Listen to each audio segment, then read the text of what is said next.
Welcome back, guys, to another video on the Ben Glander football channel. I've just come back from watching Arsenal 2, West Ham 1, our second defeat of the season.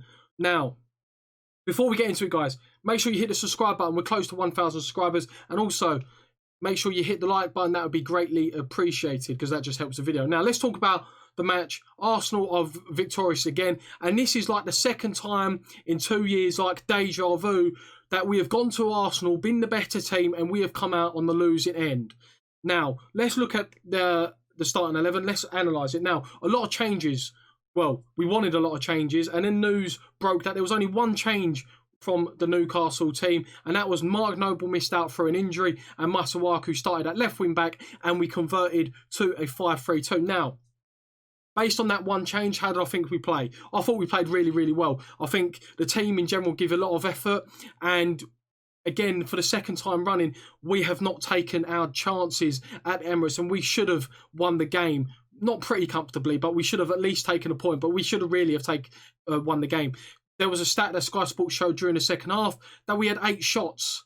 8 shots, but only 1 on target. And that is where, you know, it's a little bit frustrating because the same old West Ham. Now let's just talk about the goals before we get into my thoughts about David Moyes and how we could have improved. Let's talk about the first goal. Ball gets played into Aubameyang. He's on the byline. He cuts the ball back. Lacazette's free about 8 or 10 yards out. He heads the ball in off the underside. It goes in. Now, upon reflection of that goal, for me, I agree with Souness. It's a massive mistake on Declan Rice's part. He checks in. It's a very unusual mistake from Declan Rice.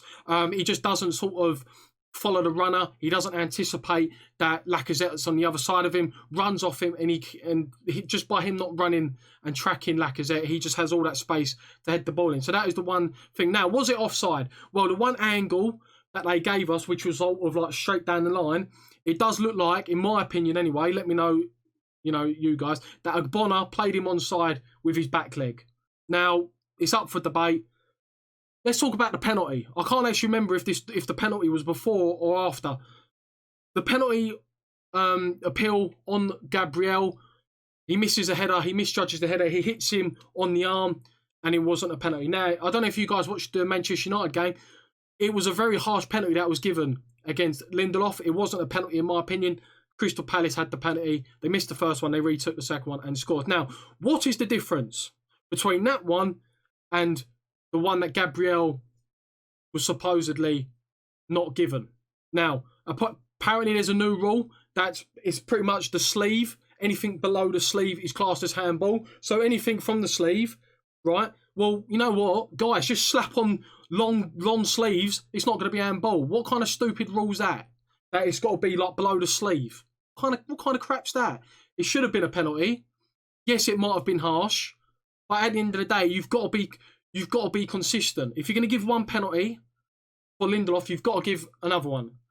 Now, coming into the latter stages of the first half, a couple of minutes from half time, we go on the counter attack. We go and score. Nice little ball played down to Fredericks. He puts the ball across the goal. Antonio attacking the goal. Boom, 1-1. We go in at half time with a heads held high, confidence we could possibly nick a winner or just keep on to that point. Now, going into the second half, we had a lot of chances. Arsenal couldn't really get into the game. Their passing was slack. We was getting to every first and second ball. We looked like the team that was going to go on and win the game. Now, this is where the problems start, because once we sort of have that momentum behind us, literally every single attack was West Ham. Arsenal would get the ball in the middle of the park.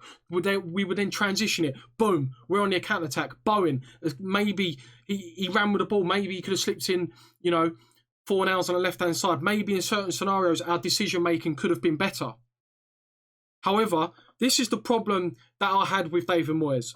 Now, I think you can't complain. At the end of the day, I expected to go into this game getting beaten 3 or 4-0, have a really, really bad performance, and I will come on here absolutely raging.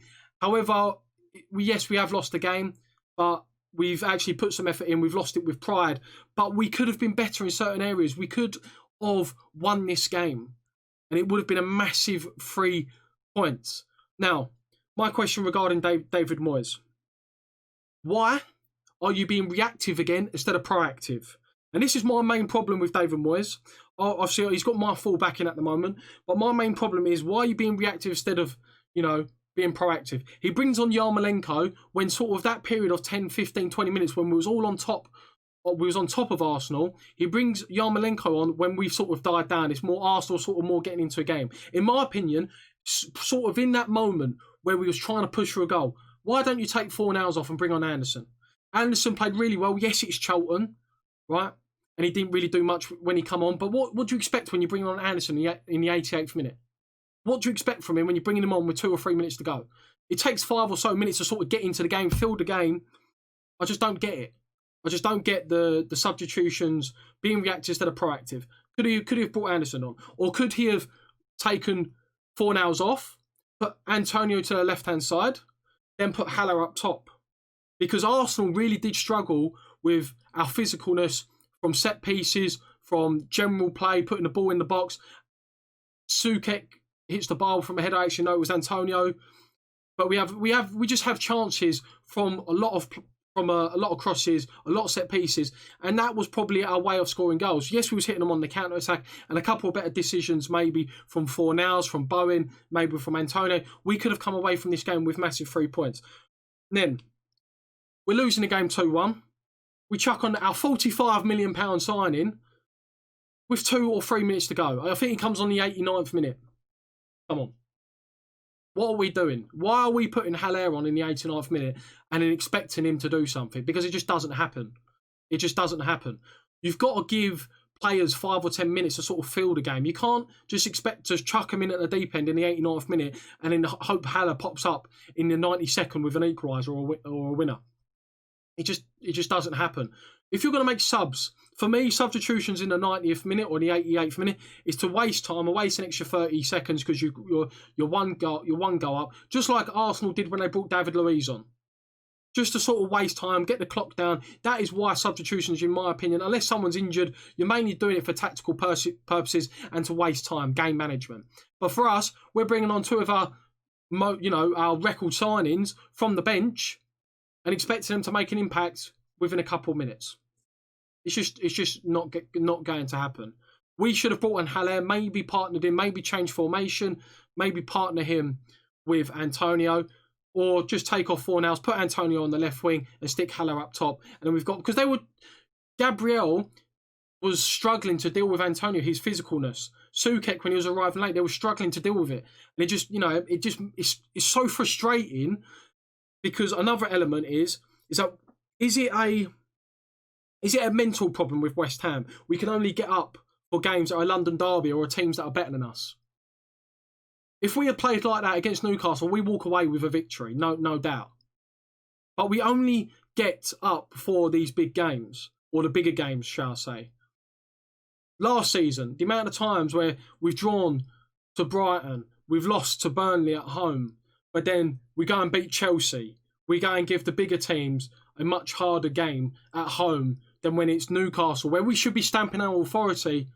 We go and lose the game. A little bit off tangent there. However, what did I think overall performance? It was very promising. I was expecting to get battered 3 or 4-0. Masuaku for me was our best player. I thought he was if we held on to a point, I think he was man of the match for us. Very good, offered a very good outlet on the left-hand side. Very good going forward. Put some very decent crosses into the box. Wasn't too bad defensively either. I remember a 40-yard ball that got played across and he was there and he headed it back. So he did track back very well. So I would like to see Masuaku start. Now, should he start as a left back? No. We've got Wolves at home next week. In my opinion, we should be going back to the 5 because it matches, firstly, Wolves, and with Jimenez, I think our defence was a lot more comfortable with the 3 at the back. So I think we should go back to the 3-5-2 or 5-3-2, whatever way you want to call it, against Wolves. And that is sort of my breakdown of this game, guys. Guys, make sure in the comment section down below, tell me what you think of the result. Arsenal 2, West Ham 1. What you think of Masuaku's performance. What you think of David Moyes' reactiveness rather than proactiveness. In my opinion, when we was in that peak and we was looking like we'd chase that goal, bring on some fresh legs, bring on Anderson or bring on Haller. Do something. Don't wait and bring them on until the game's been killed off in the 88th minute or 90th minute, or bring Yarmolenko on for Bowen when the game sort of turned and now it's Arsenal. Because that's what football's about. Football, you know, unless you're playing Manchester City or Liverpool, like these teams at like West Ham, Arsenal, there's periods of games where you're on top for 10 or 15 minutes. And it's about the team who capitalises on those phases of play. Arsenal had their last 10 or 15 minutes towards the end of the game, have one effort, and then go and score with Eddie Nketiah, whatever his name is. So yeah, guys, make sure you hit the subscribe button for more West Ham videos as we approach the coming weeks of the season. Make sure you hit the like button. Let me know in the comment section down below what you think of today's game, and I'll catch you later.